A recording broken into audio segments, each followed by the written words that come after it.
Hi loves! It's me, Vines Vlogs. For today's video, ituturo ko sa inyo kung paano gumawa ng digital products katulad nito na aking ginawa. So dito, first na tinuro ko dun sa first video ko, paano gumawa ng Rocket PH account. So meron na tayong account sa Rocket PH. Ngayon naman is yung services na gagawin natin. So itong services na to, yung mga digital products. So bigyan ko kayo ng example.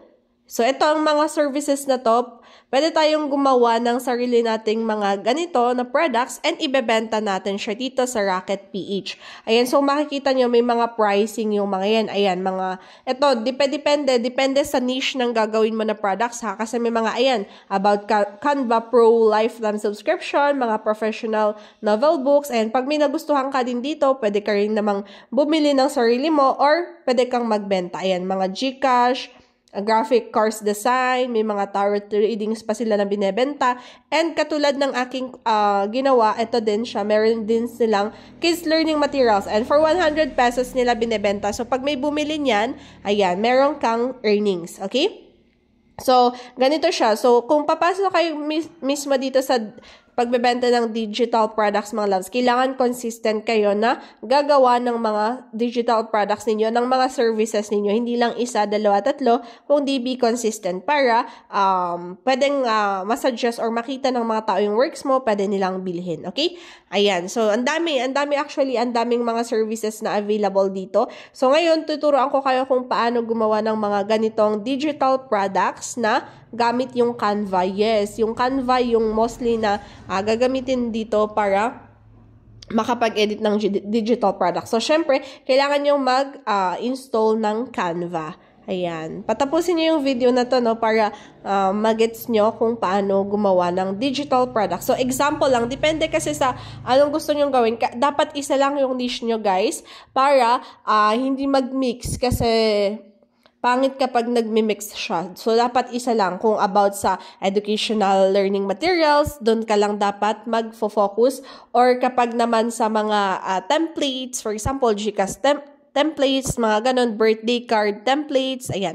Madami party templates. Pwede kayo mag-search, mga loves, no? Kung ano yung mga pwede ninyong mga gawin dito. Kung anong pwede nyong i-niche. And of course, mga loves, hindi naman porque hindi mo kaya gawin to, wala kang talents, wala kang skills, is hindi na natin siya pwedeng gawin. So, pwede pa rin tayong gumawa ng mga ganitong products, basta pag-aralan natin siya. So, mahirap man talaga siya sa umpisa, pero at least na matututo ka paano gamitin to, and in the future, magagamit mo din siya. Lahat ng pinaghihirapan mo ngayon sa paggawa ng mga ganito, ayan, worth it din siya in the future, okay? Ayan, so papakita ko lang sa inyo yung mga nagawa ko ng projects. Yung first na ginawa ko, yung alphabet tracing. Papakita ko lang siya sa inyo. So, very simple lang siya, pero maraming mga nangangailangan ng ganitong mga service, ayan.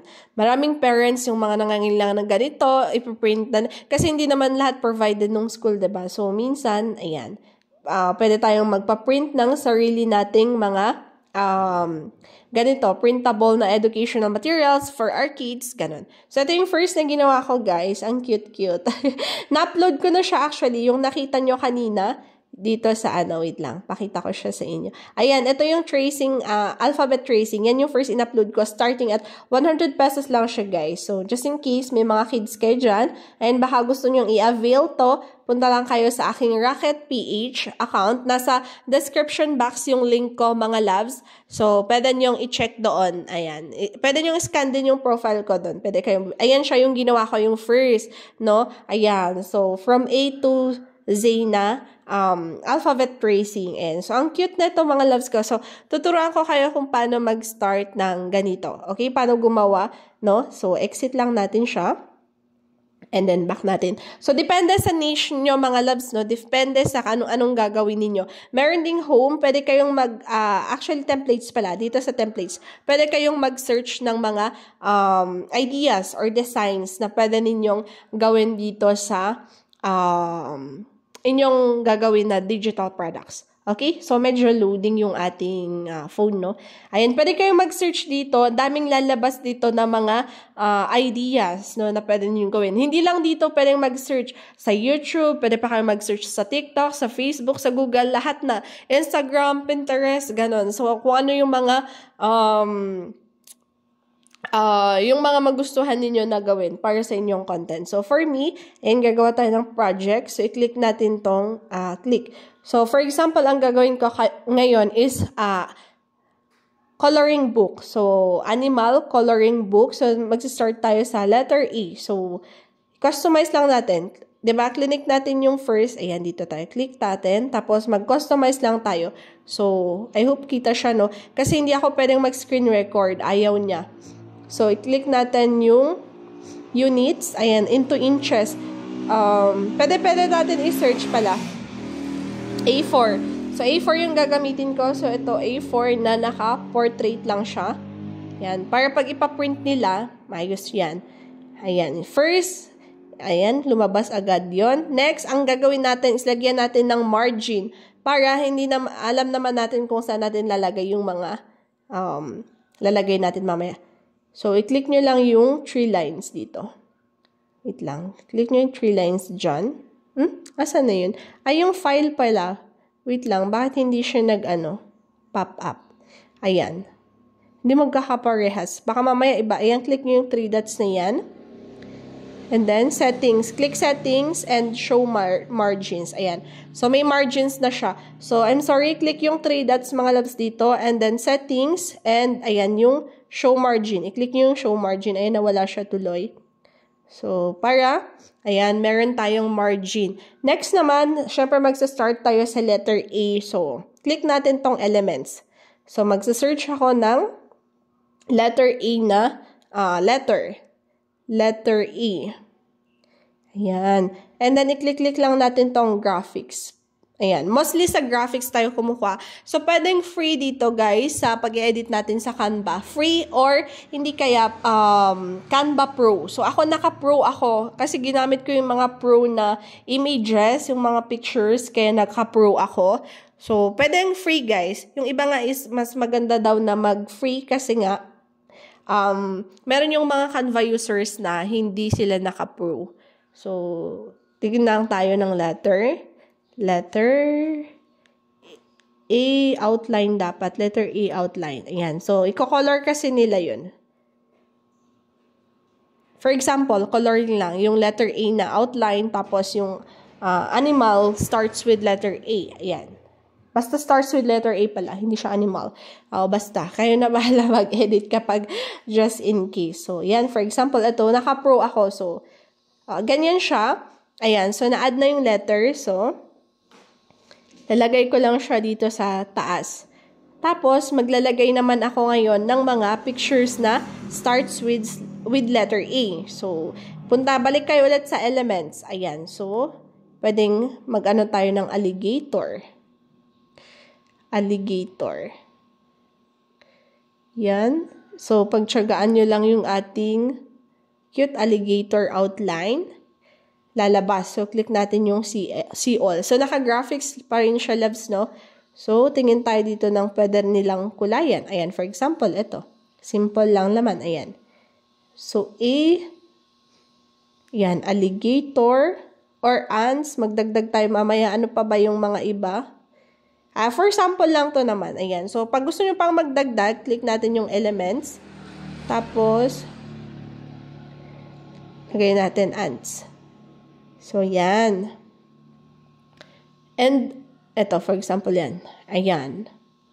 Yan. Kukulayan nila yan, di ba? Coloring book.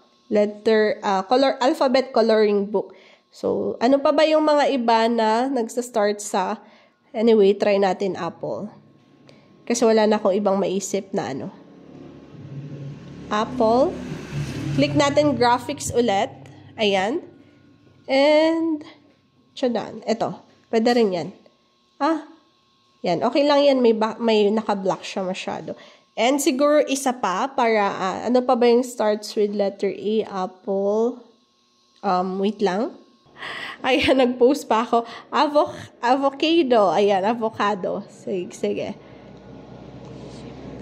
Ayan, sample lang to guys, no? Yan, pwede nating ibenta yung mga to. Outline. Yan. So, kung walang lumalabas dun sa mga sina-search ninyo, make sure na kulikutin nyo lang mag-search, no? O, siguro ito. Oops, hindi na siya kasha. So, yan lang natin. So, ayan, o. Kulikutin nyo lang yung paggamit nitong Canva, guys. Tapos, ganyan siya. Pababa na lang natin. Oh. Ayan. So, yan. Okay na siya. So, syempre, ayusin nyo na lang. Maglagay-lagay kayo ng mga designs dito. So, meron dito elements. Dito yung mga pictures. Ito text kapag gusto nyo maglagay ng text dito sa gagawin ninyo, no? Ayan. Ganyan lang naman siya. Mag-add text box. And then, wala naman ng ibang gagamitin dyan. Kasi hindi ako masyado gumamit dyan. Next, tapos na tayo sa letter A. So, ang next na gawin natin is i-click mo itong parang coupon band, diba? Ayan. So, nag-click all siya, diba? Ayan. Nag-blue, nag-violet. Scroll nyo. Meron ditong 3 dots. Click nyo yung 3 dots. Tapos, scroll nyo lang pa side, no? Para makita ninyo yung duplicate. So, click natin yung duplicate. Ayan. Exit mo lang. Para ma-duplicate yung letter A. Ayan yung first na ginawa natin, tapos nagka-duplicate. Ngayon naman, ang gagawin natin is papalitan lang natin to ng letter B ulit, diba? So, magsa-search ka ulit dito sa elements ng letter B. Ayan. Para, next letter na tayo. Ganun lang siya, guys, yung ginagawa ko. Yan. Pero pag sa mga templates na mga birthday greetings and pwede kayong tingin dito sa Canva. Mamaya, pakita ko sa inyo. Pero ngayon, ito na lang muna. Letter B, outline. Sample lang. Ayan. Share ko sa inyo paano yung ginagawa. Paano gumawa ng apps. Hindi siya. Paano gumawa ng digital products. Ayan. Kasi madami. Simple lang yung mga to, pero madami yung nangangailangan ng ganitong products.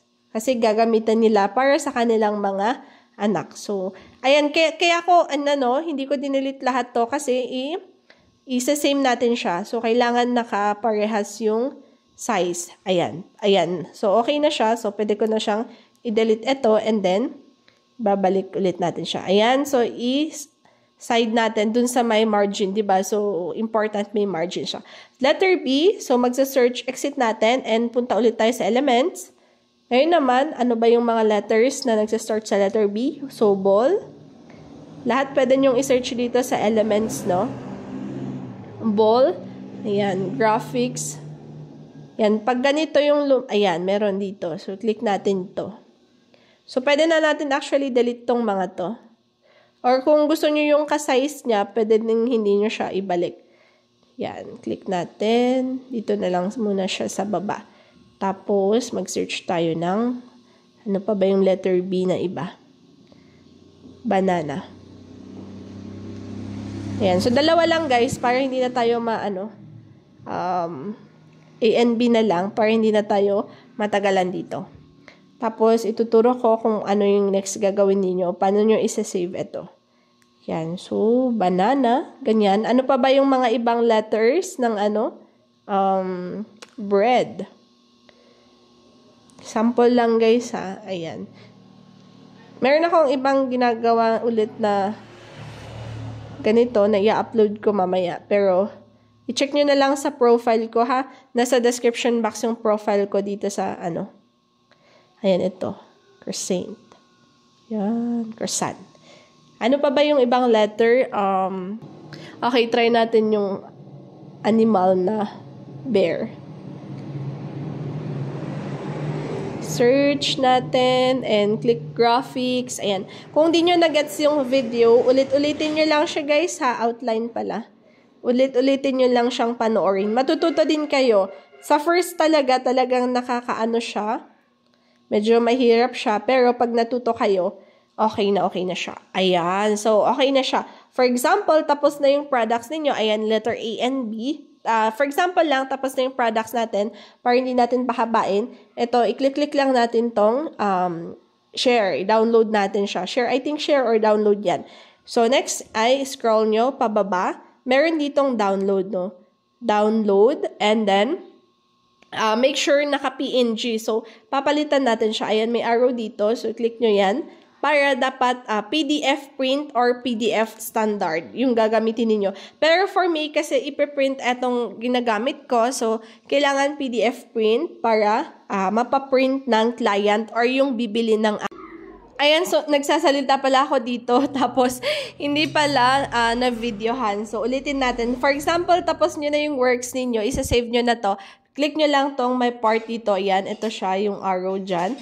Yan sa taas. And then, scroll down nyo lang siya. Meron yung download. So, click natin download.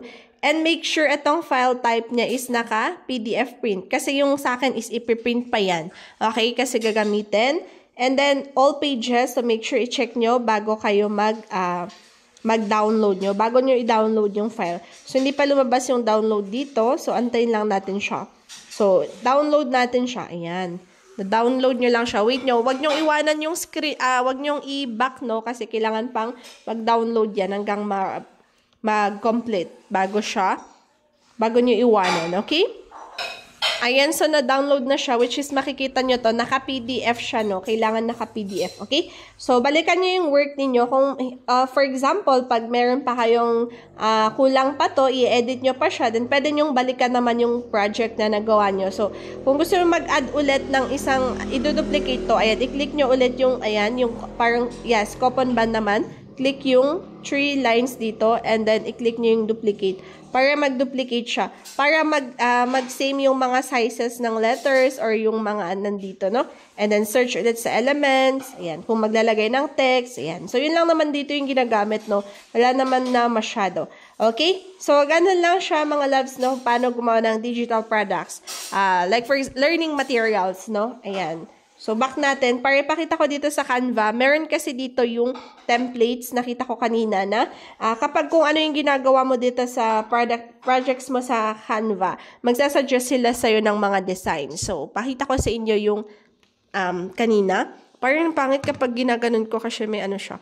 Ayan, eto siya. Tignan mo. Inspired by your last design. So, meron nang nagpapakita na ibang inspirations na pwede ko rin gawin sa next na design ko. Ayan, ang daming lumalabas. Land, animal, ayan. So, ito yung mga educational learning materials. So, dapat dito lang ako magfo-focus. So, wag yung dahil may nakita akong magandang mga templates, ganun din yung gagawin ko. So, dapat isa lang. Itra-try mo lang siya. And then, of course, ipropromote mo yung mga ginawa mo tong products sa mga TikTok, Facebook, ayan, sa mga Instagram mo. And madami kasi daming mga bata ngayon, di ba, na kailangan to para matuto sila. Ayan. So, depende sa iyong mga niche, no? For example, tignan naman natin kung mga birthday party templates. Ayan yung mga pwede nyong gawin na birthday party templates.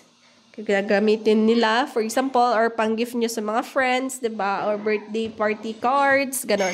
Madami, pwede kang mag-edit. Tapos kapag bibilhin ng client, ayan, bibilhin niya yung work mo, tapos ipapaprint na lang niya. Ganon yung mga kalakaran, no, kung paano ginagamit itong mga digital products. Okay? So, yung binabayaran nila dito is yung time and efforts mo, yung skills mo sa paggawa mo ng mga ito. Okay?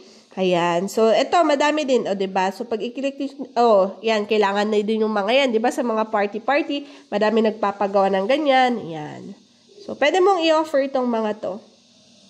So, yan yung mga, madami pa actually, nakita nyo naman, hindi lang to, napakarami pang mga services na pwede nilang i-offer. So, ganun siya. Kung meron kayo hindi naintindihan or dito sa video, may mga questions pa kayo, mag-comment lang po kayo para sagutin ko yan or gagawan ko ulit ng video sa next. Okay? So, yan. I hope natutunan nyo kung paano gumawa ng simple na digital products.